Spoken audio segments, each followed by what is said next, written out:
Hey everyone, welcome back to another update. So I'll be talking about Sprint 5. It's now significantly after the global game jam, and I'm continuing updating this project for, I don't know, maybe the foreseeable future. So the game jam went really well. It was fantastic seeing everyone's projects. It was spanned over two different sessions because there were a reasonable amount of submissions. I think it was at least 12 or so submissions, and it was just wonderful seeing what everyone wound up doing. And I hope they too get inspired to continue either working on it or at least continue working on other projects of theirs. So in this update, this is something I labeled as Sprint 5 with my wonderful organization here. Now, this had a significant amount of time since my last update, just because I wanted to clean up a lot of things, tackle a lot of issues, and try to catch up on some things I missed or didn't accomplish in prior sprints. Now, not perfect, so there are still some things I didn't totally verify, so I'll see. But I'll be going down the list of issues. Now, first and foremost, I want to say that I've been wrong about the networking. So, um, Unity's lobby and relay system is actually really great for WebGL. I had it misconfigured when I was kind of rushing for the game jam timelines and everything, and I had a misconfiguration that made me think that it didn't work. And I had conflicting research that made it seem like it wouldn't work, and I didn't get a chance to go as in depth to it.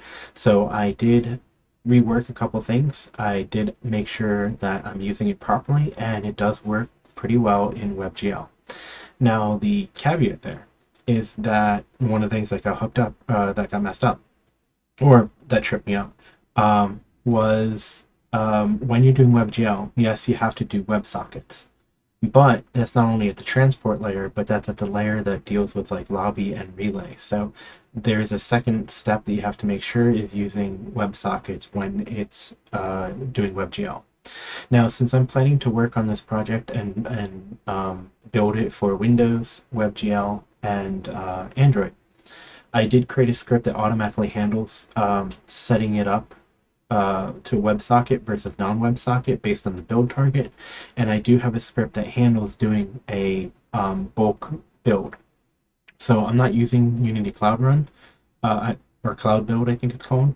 I can, but I chose not to. I chose to build locally, and it makes the workflow a little bit easier for what I had access to. I think the cloud build, you typically have like one worker for free, and then you can, upcharge for multiple workers to build in parallel. But I didn't really feel like messing around with that for this project, so I decided to keep the builds local. So I'll kind of show that off a little bit, and then I will talk about, the rest of things as I go. So one of the biggest things is during the kind of like wrap up for the demonstration, the demo of this for the game jam, I was making a lot of quick changes, and there's some things that I forgot to consider um, between client and server. So the client wound up trying to do more things than it was supposed to do, or wasn't talking to the server properly. So I did kind of revamp how the multiplayer stuff worked. And I also added a UI so it's much easier to work with. So I'm using lobbies with a code, and I have a way to show people in that lobby. I don't have lobbies being listed. That is a far off feature, depending on how I continue going with this. But at least there's a nice UI to tie into everything. Another thing I had to do is I had everything in one scene for a while, so I wound up splitting the scenes into a lobby scene and a game scene. Reason being is because I wanted to easily be able to replay levels, and being able to clean up the state of that level wound up getting too cumbersome. So one of the quick things is to unload the scene, clean everything up. Now in the editor, it does show the game object spawning in the lobby scene. So I have to look into see if that's actually an issue, or if that's just the way it is supposed to work. I feel like it might be an issue, but I haven't had any other problems dealing with scene reloads, so I haven't really tackled that. Um, I also realized the crop spawning was pretty unorganized, so I decided to have a certain rule followed so they spawn in rows of crops. The rows of crops can be sparse, but I didn't want to just have it placed everywhere, so now it snaps to the grid. My end screen wasn't triggering properly. Let me just make sure I didn't do UI. Yeah, no, I think that's fine. My end screen wasn't triggering properly in some cases. I figured exactly what the root cause was because I've been working on this over like the span of like 15 days here and there, so I didn't really keep super solid track of things. But now that it's solved, I may still have an issue with the gray mask, where when you have the gray mask equipped and you try to deposit fruit in the collection bin, that deposit action previously, or maybe currently still, uses right click. And that right click would, yes, drop the fruit there, and it would also try to spawn a turret or defense item on the collection bin. So I haven't checked to see if I solved that, so I left that unfinished for the moment. But that's something I'll be exploring as I go into Sprint 6. The Sprint 5 finally introduced the red mask. So the red mask has been around for a while now, since that was one of the primary mask colors I had. And I was playing around with a couple of different ideas. So originally what I thought I was going to do is I thought I was going to have it where I would left click or right click an enemy, and that would kind of like lock on the enemy. And it would just periodically keep shooting at that enemy and keep the player face there, and then using the click to move around. I didn't really like that approach, that mechanic. So another thing I was thinking about doing is proximity-based targeting. So you just move your character closer to an enemy and it would automatically lock on and follow the same shooting mechanic. But again, that didn't quite work out. The way, or it didn't feel great for this game. Then what I wound up splitting down into was a tap for a single shot, and you shoot in a direction of where your cursor is clicked, and a charged shot. So you click and hold, and then it creates a larger charge shot.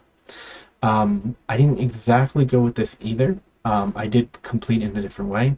So I do have a tap to shoot kind of concept that is low energy, low damage. And then I have a hold to shoot option that kind of like fires a laser, and it takes a lot of energy, well, as long as you're holding it. And it periodically ticks against the enemies that it's intersecting with. So the red mask is playable. Is it balanced? Probably not. It burns through things so quickly, but anyway, at least it's in a nice spot that I feel comfortable with. Another thing is when this was demoed at the Game Jam, I had it auto spectate a living member when you were defeated. So someone recommended being able to cycle through your spectators. So I have that option. It should be implemented, should be complete. I didn't get to really test that too much because I've been just playing with 1 or 2 players. But when I did play with 3, it had worked at one point, assuming I didn't break anything. I had to adjust the mask energy restoration. Initially, there is a bug that I didn't account for where picking up a mask would restore full energy instead of restoring energy based on the mask picked up. So masks, or yeah, masks decay over time. So I didn't want to have a decaying mask restore full energy, and I adjusted that. For the plants, I adjusted the icon size and position.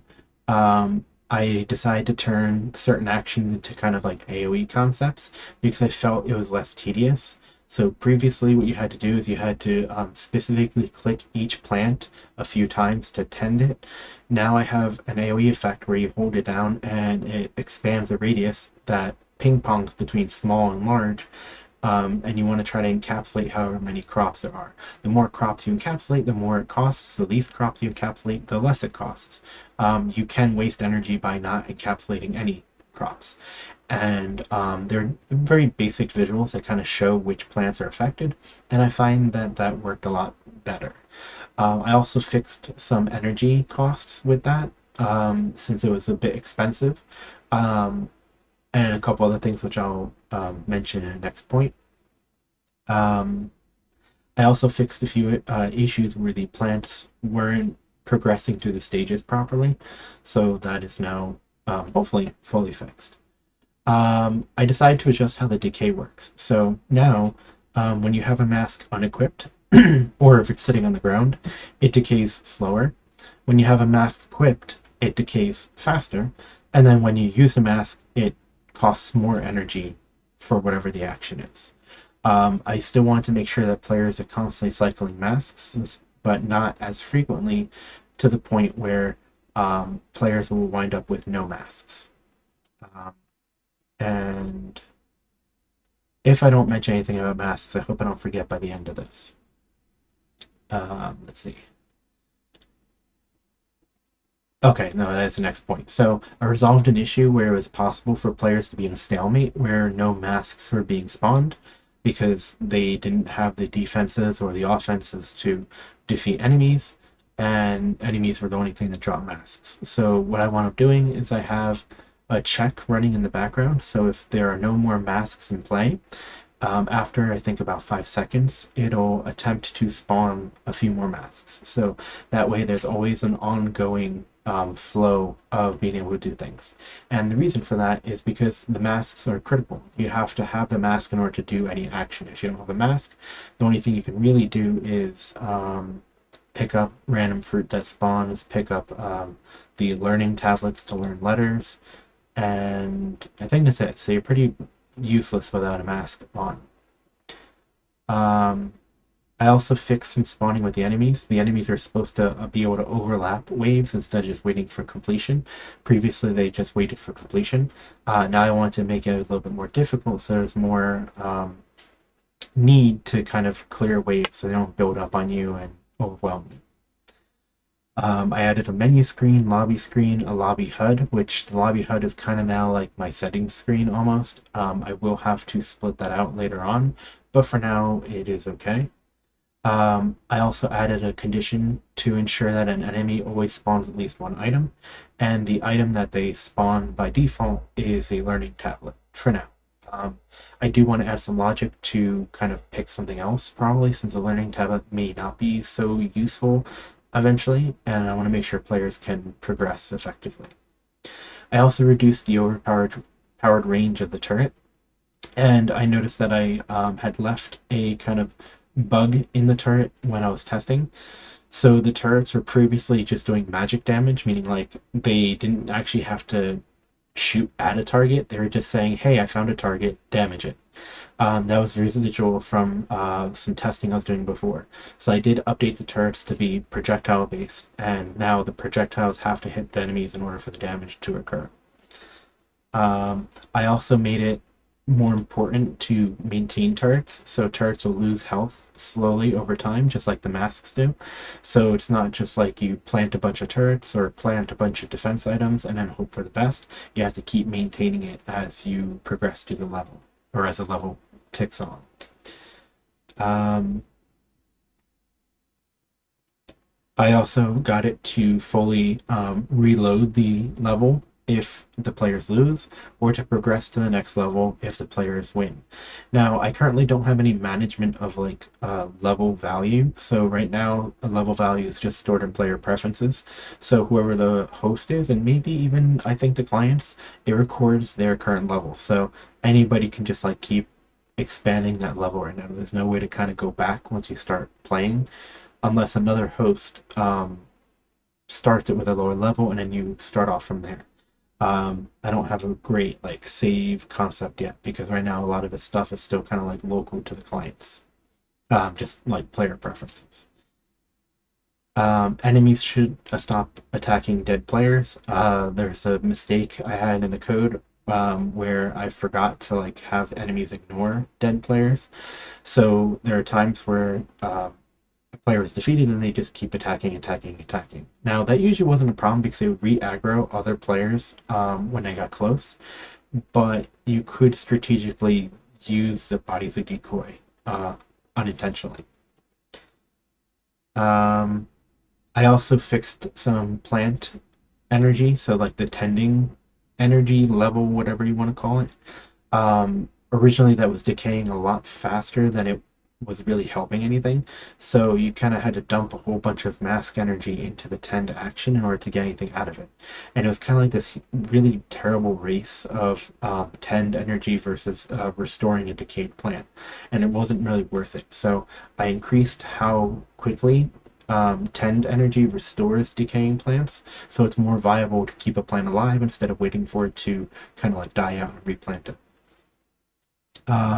I also have a way to show player health. Originally, I was going to have this floating on top of the players, but I didn't really like how that looked in the perspective camera I had at the moment, so now I have player names and health on like the side and part of the main UI. And then what I do is I have the UI that's supposed to be the same color as the players, which is the same color that you see when players click. So it should be relatively easy to identify each other. Show current level, so it's now clear what level you're on during the lobby phase and in game. And then since I was also building for Android, I finally did an Android build, and I noticed that my original idea of having right click wasn't really that viable. So like you can do right click on Android. There's a couple ways, and I also had a couple gestures available for it, but it wasn't really pleasant to use since most of that required like 2 finger taps and everything. So the latest thing I was working on was adding a secondary action button, which is available in the UI for all players. But if you're on a PC or sorry, computer and WebGL, you can use keyboard shortcuts, or you can just use right click, which is the default. So right click is your secondary action, or you can hold shift and left click, and that acts as a right click. Or if you don't have the option of a keyboard, you can press, hold, or toggle the special action buttons that will enable the secondary action. And whether or not it's press, toggle, or hold is a setting that's inside of my lobby HUD system, which I'll show you soon. So seems to be much more stable and much more kind of like playable. Much less tedious than before. I still have to do a significant amount of balancing, so um, eventually I think players easily get overwhelmed. Something I have here that's not listed is that enemies now scale, so their speed and their damage scale up for each level. The players currently don't scale, so there's eventually going to be a ceiling that's reached, and progression is going to be based on strategy and a little bit of luck about what type of masks you get, since the masks are randomly spawned. But again, I still have to like balance this out. It's meant to be kind of like infinitely going, but it should be much more difficult the further you get, and it will require a lot of like retries or trial to push past other waves. So let's see what we're at now. So I have my 2 scenes here.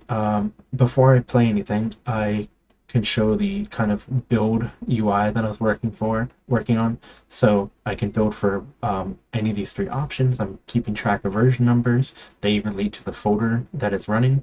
I also keep track of build numbers separately if I keep building the same version. I can toggle development build on. I just realized I had a duplicate somewhere here, so I have like development build here and release build here. I have to clean that up. Clean build will just delete everything and rebuild it from scratch. Any platform specific options, compression. I can also attach build notes because I did create a Google Play Store entry for this.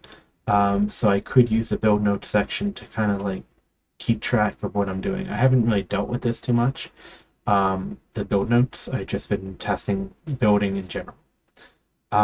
There is a slight issue on my system where once in a while running the builds, more specifically WebGL, I think, it restarts my computer. I have to see why. I was originally affected by like that Intel 14900K issue, I guess. And I had to tune down settings in my BIOS before, and I haven't really touched it since I somewhat stabilized it. So that's probably still where the issue is. But anyway, this is what I've been using to save myself some time. So the graphics are still pretty basic. I'm still doing my own visuals. I haven't opted into using anything from the asset store. I don't know if I will. I may. It depends on how far I decide to go with this project. But this project I am planning to demo at the IDGX, I think, event at NJIT. So I'm going to be showcasing the thing I've been working on since the Game Jam, and I do hope to keep working on it to have something nicely demoable. But at least at this point in time, it's fully playable, and you can go through numerous levels. So it is okay, but I do want to do more for it. So I'm just going to fire up a single player, just to keep it simple, and it'll give me time to talk about a couple things and be able to restart. So one of the things I have is you can have a player name. I have no validation on this, so I really hope I don't need to for now. But I have some default player names that kind of get bundled together. I did have some like GPT like thing generate a couple names for randomness, and I'm using that. You can add the lobby code if you're not a host. If you are a host, you can simply just create the lobby. I'm repurposing my loading screen for everything because I didn't feel like creating a separate graphic because graphics are not my specialty. There's a nice copy button to copy the code. This does not work in WebGL, I believe, and I have to double check that. Usually with WebGL, you need to tie into the browser using like a plugin. But you may be able to do it kind of like with a little hack through C# code. It's been a while since I've set that up, but I remember doing that in the past. That should still be viable without an official plugin. But this does not work in WebGL, I'm pretty sure. So I'm on level 3. I have a join code, and I can just leave if I want. If I have other players here, which let me pause and I'll get another player running. Okay, so let me go ahead and copy this and go over to this build and join lobby. And hopefully I get both of the players in the lobby. So that's cool. Wasn't really planning to play with 2 players, but that's okay. I'm just going to demonstrate from here. So now I can still move. I have the other player here. I can pick up the mask, so I can demonstrate this one. I'm going to use the shift click to do the fake right click. So I can single click and it'll shoot in that direction, or I can hold to do a laser-ish attack. I don't know. If you take off the mask, it doesn't waste as much energy. I'm going to go and pick up this mask over here and demonstrate the tending. So the action button here is how you do it, and you can let it expand to capture as many things. The tend energy goes a little bit farther now since I did slightly balance things. So that's the tend energy decaying, and then this is the plants growing. So now I can, let me see if it's decaying. Alright, so I can harvest, and I can replant. And then right click to deposit them, and that's it. Then I'll get rid of this, set up the turret, and have the turret automatically hit the enemies. Oops, and I'm probably going to get that player defeated. Oops. Alright, cool. Well, okay, I lost my teammate, but that's fine. So I have different icons for that different status. This is the host. This is a player that didn't succeed. We have the health bars. I don't currently have a way of healing. Turrets can be repaired similar manner. So we have a expanding radial check. So you can hit multiple turrets or multiple defense items at the same time. Same rule applies. The more defense items you capture with that request, the more expensive it is cost-wise.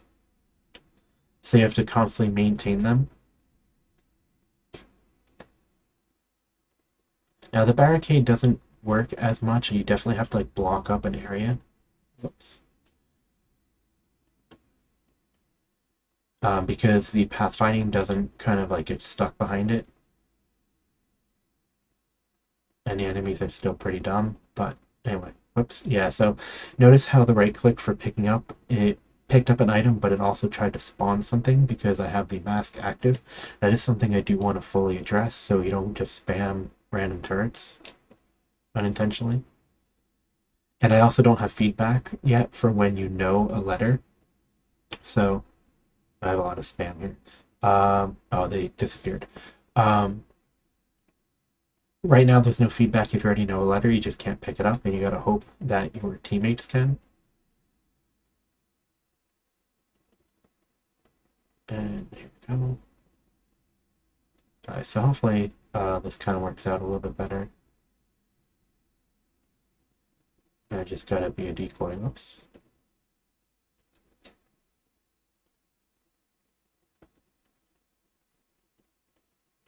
Gotta go through my own gauntlet. Oops. One other issue is a lot of the UI can overlap easily. So I haven't really addressed that. Alright, cool. So I'm gonna get defeated pretty soon. So I need to kind of plant things and water them. Oops.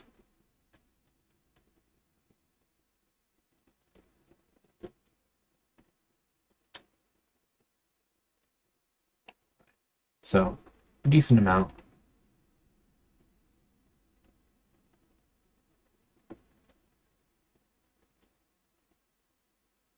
And I just hopefully let these guys get defeated before I do. Yep, whatever. The screen popped up. So there's another UI problem. It popped up in the middle, so if I'm trying to run away and I get defeated, I quickly mistakenly click the refresh button. The end screen does need cleanup. It's really hard to read or see, but it does work. So when you lose, you get a replay icon. When you win, you get a green arrow icon to move on. Same process. You all go back to the same lobby. This gives people the opportunity to join or leave, and then you can start a new game. So I lost, so it starts the same level. I lost all my learnings, so I have to go and pick up new things. In this time, I got luck, and it spawned some fruit. Oops. So I can go ahead and just immediately place that there. This level, I think, has 20, but it's hard to tell because I don't know what the symbols are. I'm pretty sure it's 20, though. I did learn the number 2, so that helps.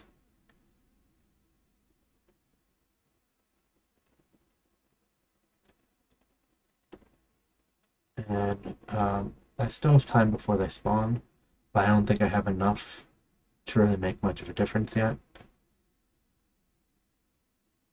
One thing I still need to address is knowing how many fruit, berries, whatever, are actually dropped.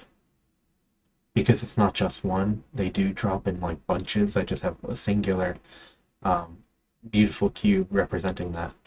Let me try the red mask now that I have like enemies. So the laser does knock them back too. That was something I did have originally for the charge shot, and I just kept it for the laser. So it is a kind of like a line of sight damage ability. Um, and it again, there's no scaling, so it kind of isn't the best. Let me turn my mask back on and do single shot. So single shot is less energy, but and less damage. The charge shot, whoops, is very fast energy drain. I am planning to adjust this because I feel like that's a little bit too fast, but it really depends on how frequently the masks do spawn. Because I also don't want to make the red mask overpowered. But each mask should play a significant role.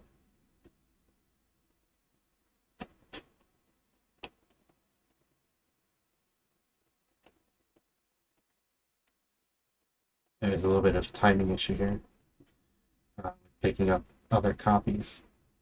Cool. I got defeated. Okay, cool. So a few bugs here. In hindsight, I probably should move like the retry option somewhere else on the screen. I definitely have to play with the UI a lot. But right now it's just like proof of concept. Oh, another thing I forgot to show. So I'll let this run. This is the area here, so you can choose to like not show the room code in case like you're streaming, recording, you don't want people dropping in.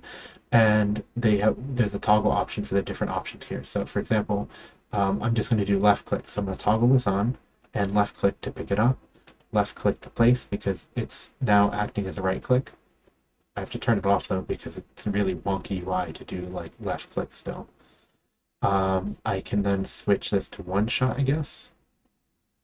Okay, I guess one shot didn't turn off, so I have to look into that. This is a recent thing I added, so I didn't really test it too much. Place that. And then the other one should be a hold. So hold, but I don't know if it's actually switching properly. It doesn't look like it is. So I think it's stuck in toggle. But anyway, toggle is fine.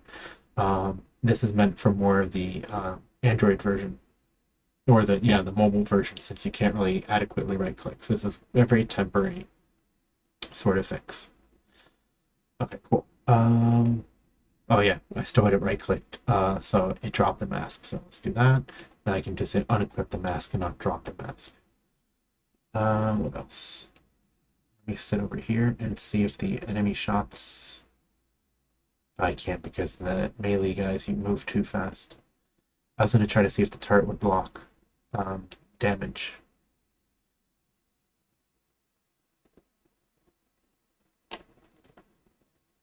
Uh-oh.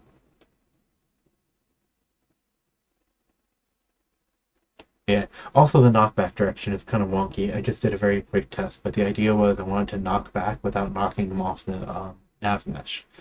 But I have to fix some of the directions. But it's enough to interrupt. It doesn't actually interrupt the shots. It was just supposed to like disrupt their progression.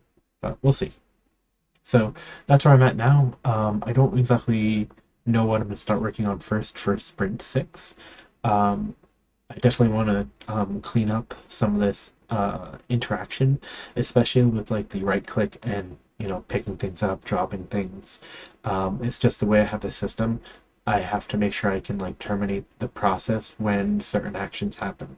So I'm kind of using like a primary controller that interacts with the other sub controllers, and I need to make sure that the click action is processed like first, the pickup action, and then if something was picked up, I need to not do the other steps. Before, one of the issues I was having was that when I picked up a mask, during the same frame, it was detecting that I was still doing an action, and it would shoot like for red mask, it would shoot a shot, or when I'm charging and I stop charging, it would still shoot a shot at the end because of the whole timing. It's like it was still being pressed during that frame. So I had to kind of rework a couple things last minute. Similar issue to like placing the turrets. When I interact with things and I have the gray mask active, the gray mask would see that, hey, a turret is trying to be placed, or sorry, a defense item is trying to be placed, and it would go ahead and try to place it. And then of course I have to clean up this UI so you can actually see what it read. I mean, you learn what it says, and then we have the kind of visual icons for that. Um, Let me pause real quick, and then before I wrap up, I want to show some of the more sprites that I might have worked on. Okay, so I have my work in progress icon. I had to do this for the Android build. I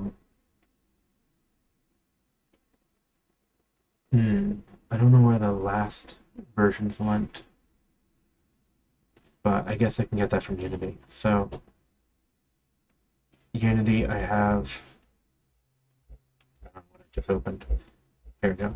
So I have these sprites. I fixed a few of them. Still have to fix others. But this is my first atlas. Then my second atlas has the loading icon, the death symbol, the host symbol, and that should be the gist of it. The rest of it, I think, is just like the icon, the cover image, another cover image, so I can actually show it up on like itch and Google Play. So I believe that's the gist of it. I don't think I missed anything. Most stuff should be more or less documented, although I know I missed a couple things because I did try to list what I noticed as I was playtesting, and then come back and tackle it. So I'll see what sort of list I put together for Sprint 6. So hopefully you enjoyed. I look forward to sharing more updates with you guys in future videos. I do hope you get around to play it. The later versions should be on itch and I guess Google Play soon after this video is published. I don't remember if I actually published the latest version because I know this stuff was like last minute. So I'll probably publish it as is, so this turns into a hold. And then for Sprint 6, I'll clean up a couple other things in addition to whatever else I decide to fit here. And then eventually I'll work on making the characters and the enemies more so than just cubes. I'm still going to try to keep the cube theme since that was one of the diversifiers from the game jam, but I want it to be a figure rather than just a literal cube.